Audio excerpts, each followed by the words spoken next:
Bonjour à tous, c'est Maxime de Temple.com. On se retrouve pour une nouvelle vidéo toujours sur le sujet de l'inventaire.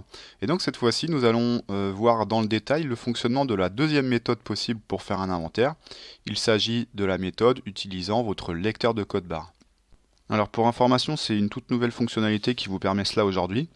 Car jusque-là, l'inventaire, vous pouviez le faire que de deux façons. C'était soit manuellement, donc avec une édition papier et en pointant les fiches produits, soit avec un appareil d'inventaire spécialement dédié pour faire ça, dans lequel vous alliez décharger les fichiers sur le site, etc. Donc on a mis en place cette fonctionnalité pour que, on va dire, vous puissiez remplacer cet appareil d'inventaire par votre lecteur de code barre. Donc vous allez voir qu'en fait, ça reprend quand même le même fonctionnement. Vous allez pouvoir biper les codes barres et ça va les stocker dans un fichier qu'on va traiter après pour contrôler les stocks. Alors avant de vous lancer dans cet inventaire à la douchette, vérifiez bien que quand même logistiquement vous avez bien la bonne méthode pour procéder. De toute façon il n'y en a que deux, c'est soit vous ramenez les produits en caisse et que vous les bipez. Voilà, donc bon, ça sous-entend quand même de ne pas avoir trop de produits, sinon vous allez y passer du temps. Soit d'avoir un petit ordinateur portable sur lequel va être relié votre douchette en USB et vous passez dans les rayons pour biper l'ensemble de votre stock. Alors c'est parti, on va démarrer. Pour commencer, vous allez dans le menu inventaire qui se trouve ici en bas à droite et ça va nous faire arriver dans le menu principal qui permet de gérer les inventaires. Alors je vais commencer en vous expliquant vraiment tout ce qu'on a à l'écran. Vous avez ici uploadé un fichier de beeper, donc ça vous ne vous en occupez pas, c'est vraiment pour ceux qui ont un appareil d'inventaire. Voilà, sachez qu'il y a une vidéo sur cette méthode de bipage qui se fait avec un petit beeper qui est un appareil mobile. C'est mieux de faire un inventaire au beeper qu'à la douchette, donc je vous laisse regarder, peut-être que ça vous incitera à investir dans ce type de matériel. Voilà, en tout cas, c'est pas le sujet de notre vidéo, donc vous ne vous occupez pas de cette partie-là. Alors avant de passer à la suite, sachez que vous avez deux grandes étapes dans votre inventaire. La première étape, c'est la partie saisie, donc biper les codes barres. Et la deuxième partie, c'est le contrôle de ce que vous avez bipé, le contrôle de votre inventaire. Pour la première partie, ça va se passer ici, dans biper à la douchette, accéder à la saisie. Et la deuxième partie, la partie de contrôle qu'on verra plus tard, ça se passera dans la liste des fichiers dans laquelle vous récupérerez en fait tous les fichiers qui auront été saisis ici. Et en fait, ça se passera avec les boutons du dessous pour lancer le contrôle. Mais ça, on le verra après. Donc on va commencer par la partie de saisie qui va se passer ici dans biper à la douchette, accéder à la saisie, qui va nous emmener dans ce menu qui est vraiment consacré à cela. Alors avant de commencer, je vous explique un petit peu le principe. Ça va être de créer un fichier et le remplir de code barre. Voilà, tout simplement. Sachant que vous pouvez faire ça avec plusieurs fichiers. Vous pouvez très bien avoir un fichier pour votre rayon principal dans le magasin, un fichier pour un deuxième rayon, un autre fichier pour le stock que vous avez dans l'arrière-boutique. Enfin voilà, vous pouvez faire autant de fichiers que vous voulez, il n'y a pas de souci. Derrière, on pourra les contrôler tous en même temps sans aucun problème. Donc le menu a vraiment été pensé pour isoler la partie saisie bip des codes barres de la partie de contrôle. Vous l'avez compris. Ici, en fait, on va faire vraiment que de la saisie pure et dure, et c'est après qu'on ira contrôler. Alors c'est parti, je vais vous expliquer le fonctionnement. Donc le principe, ça va être de se positionner sur un fichier et de le remplir de code barre comme je vous le disais. Donc avant de commencer la saisie de tout code barre, bien se positionner sur un fichier avant cela. Donc si vous ne le faites pas, vous aurez une petite erreur, c'est ce que je vais vous montrer tout de suite. Donc là je bip un produit sans avoir rien sélectionné. Vous voyez que il me dit veuillez sélectionner un fichier. Et en plus de ça, vous verrez que vous avez un petit son d'erreur. Donc ça c'est pratique, même quand on est bien placé sur un fichier mais qu'on est en train de biper un code barre qui passe pas, vous verrez il y a un petit son d'erreur. Et surtout à l'écran, vous voyez toujours le dernier code barre bipé et vous voyez son statut. Donc orange ça veut dire que ce n'est pas bon. C'est pas compliqué, le statut il y a que deux couleurs, c'est soit vert c'est bien enregistré, soit orange il y a quelque chose qui va pas. Soit vous n'êtes pas sur un bon fichier ou soit votre code barre n'est pas reconnu. Donc, pour se positionner sur un fichier avant de commencer à biper quoi que ce soit, on va cliquer sur plus pour créer un nouveau fichier. Donc on va lui donner un nom. On va dire par exemple que c'est notre rayon principal. Donc c'est parti. Alors vous pouvez pas taper d'espace, mais des tirets ou underscore, il n'y a pas de problème. Même des majuscules ou des chiffres. Voilà, rayon principal. Après vous cliquez sur valider. Du coup, ça va bien vous créer un nouveau fichier qu'on retrouve dans la liste. Donc, Avant de commencer à biper les codes barres, il va bien falloir sélectionner le fichier rayon principal pour indiquer que c'est celui-ci que je veux compléter. Et pour cela, vous cliquez simplement sur la petite icône en forme du fichier, là sur la ligne. Donc sélectionnez ce fichier, vous cliquez dessus, et vous voyez donc que ça sélectionne le fichier rayon principal. Et donc là, je sais qu'à partir de maintenant, tout ce que je vais biper va venir se cumuler sur cet inventaire-là. Alors c'est parti, je vais biper quelques codes barres. Là, vous voyez que je vois bien le dernier code barre bipé et j'ai un statut vert. Donc ce que je suis en train de biper est bien en train de s'enregistrer dans mon fichier sans problème.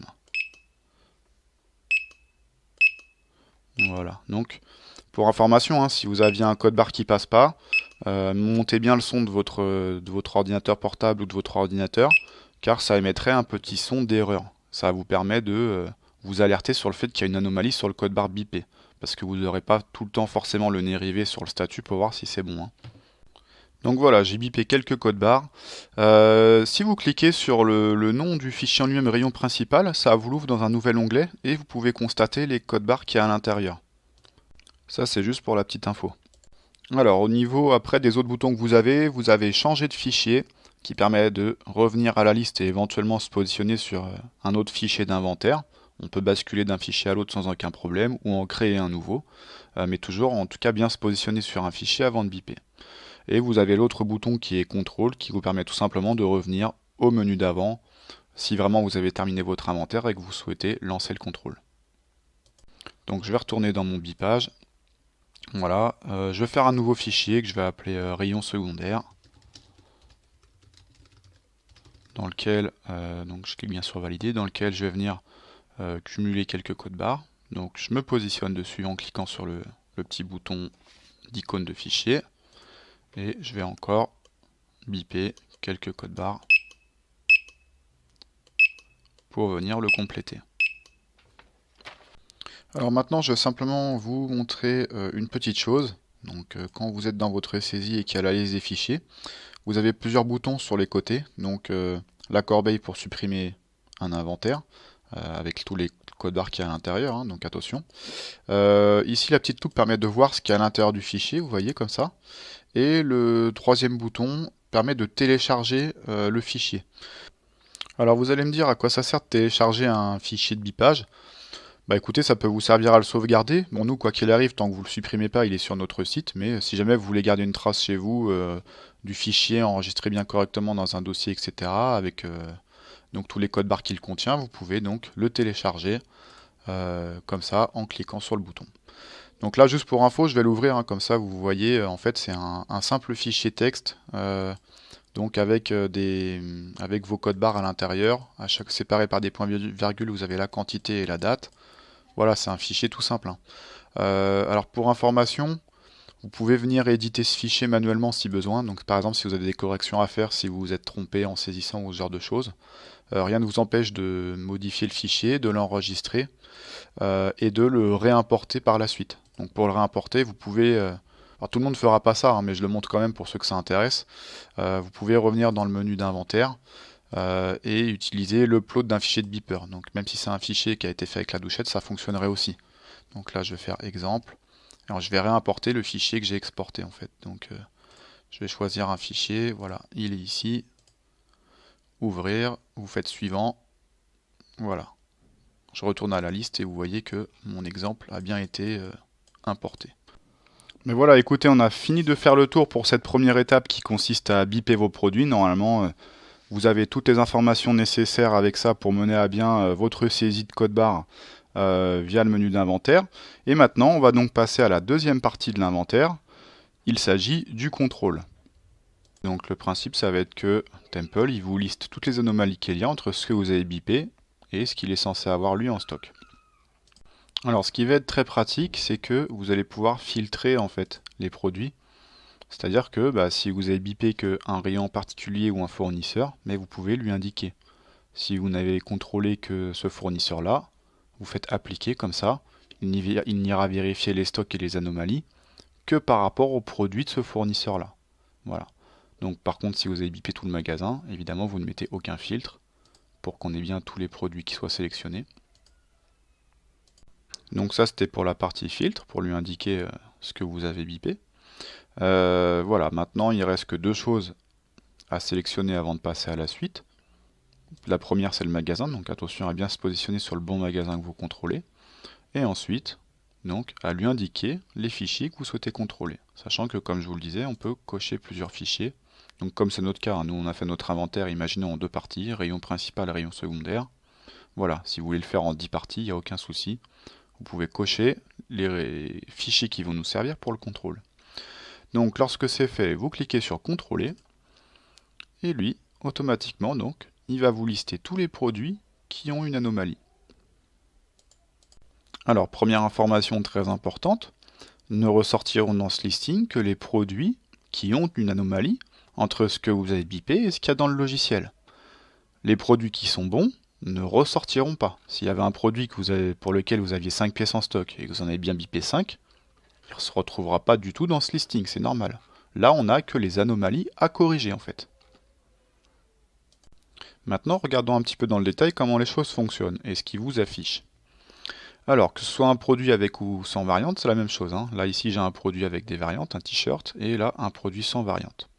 Donc, pour chacun des produits présentant une anomalie, vous allez avoir trois lignes. La première ligne, STK, c'est le stock. En fait, c'est le stock que vous êtes censé avoir et qui est dans Temple, dans le logiciel. C'est ce que lui a en stock pour ce produit-là. Ensuite, vous avez une deuxième ligne bipée, assez simple à comprendre, encore une fois. C'est ce que vous avez bipé avec l'appareil. Et ensuite, vous avez une troisième ligne qui vous calcule la différence entre les deux. Donc par exemple, pour cette coque de téléphone, j'étais censé en avoir 7 en stock puisque dans le logiciel, j'ai indiqué que j'en avais 7. Et je n'en ai bipé que 5 sur les 7.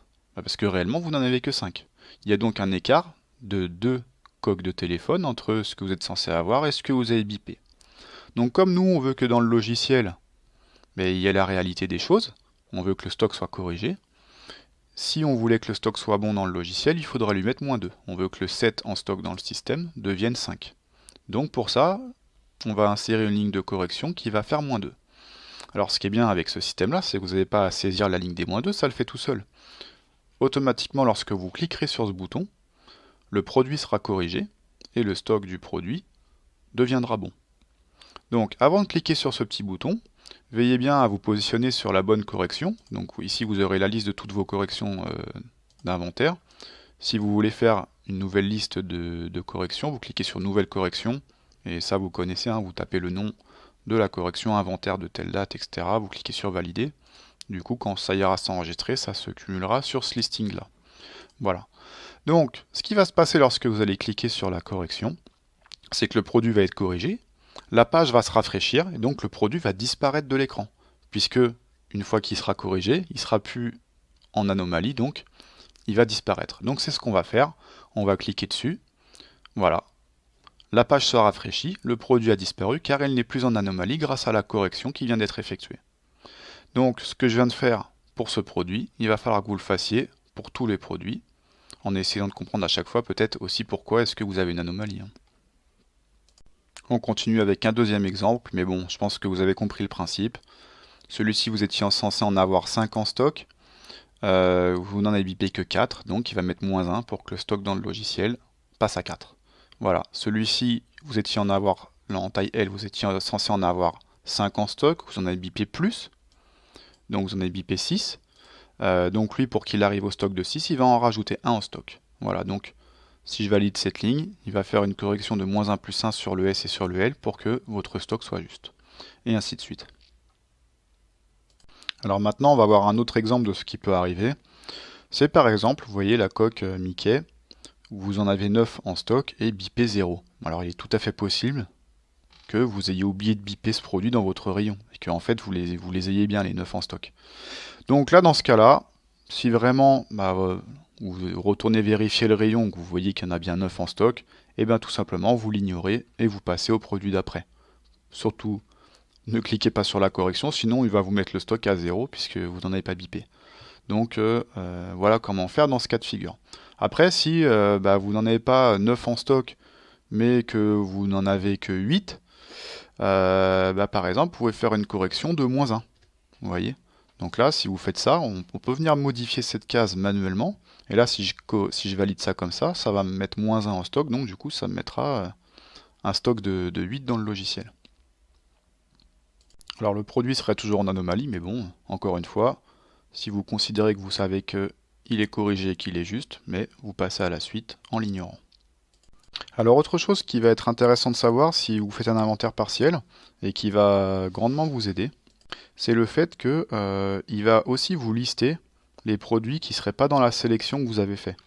Donc là en fait, on va le faire comme ça, vous allez tout de suite comprendre. On va retourner dans Inventaire. Donc on va faire notre contrôle sur ces deux fichiers, mais on va lui préciser qu'on a bipé ce fournisseur-là par exemple, UFO Supply et Plexphone. Voilà. Donc on va appliquer, on va lui indiquer donc on a bipé que ces produits-là. On va lancer notre contrôle. Et donc là vous allez voir que on a une nouvelle ligne qui apparaît dans laquelle il va nous lister en fait tous les produits qui sont hors sélection. Donc vous voyez, les 7 produits suivants ont été bipés, mais ils ne sont pas concernés par le filtre que vous avez appliqué. Donc il ne vous listera pas les anomalies puisque vous êtes censé avoir bipé que les 2 fournisseurs indiqués. Ceux-là, ils ne sont pas dans les fournisseurs que vous avez indiqué avoir bipé, donc il vous le dit pour information, mais ils ne seront pas contrôlés. Voilà, bah écoutez, je pense qu'on a fait le tour du fonctionnement de menu d'inventaire. Alors tout ça a pour but ultime d'avoir un stock qui est juste et par la suite pouvoir sortir un état de stock qui soit correct et bien valorisé du coup puisque étant bon par rapport à la réalité. Donc voilà, cette vidéo touche à sa fin, j'espère qu'elle vous aura été utile et on se retrouve très vite pour de nouveaux tutos. À bientôt.